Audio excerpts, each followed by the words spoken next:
1450 শক মহাপুৰুষ শ্ৰী শ্ৰী মাধৱদেৱে ধৰ্ম প্ৰচাৰৰ বাবে ভ্ৰমণ কৰি আহি এদিন এঘৰ মানুহৰ ঘৰত আশ্ৰয় ললেহি।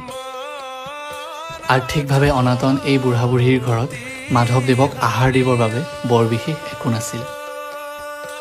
অতিথি যিহেতু ভগৱান সদৃশ, সেইবাবে বুঢ়ীয়ে তেওঁৰ চুলিৰ অলপ অংশ কাটি বুঢ়াক বজাৰত বিক্ৰী কৰিবলৈ পঠিয়ালে আৰু সেয়া বিক্ৰী কৰি পোৱা পইচাই চাউল কিনি আনিলে।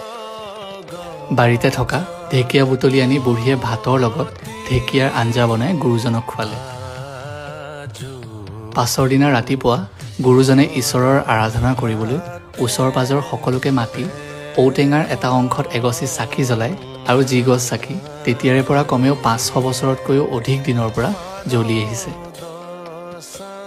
বহু বছৰৰ পাছত যেতিয়া এই বুঢ়া বুঢ়ী দুজনৰ মৃত্যু হয়, তেতিয়া গাঁৱৰ মানুহে এই চাকি গছ লৈ ইয়াতে নামঘৰ স্থাপিত কৰিলে আৰু যাৰ নাম দিলে বুঢ়া নামঘৰ, আৰু সময়ৰ সোঁতত এয়া ঢেকীয়াখোৱা নামঘৰ নাম পালে।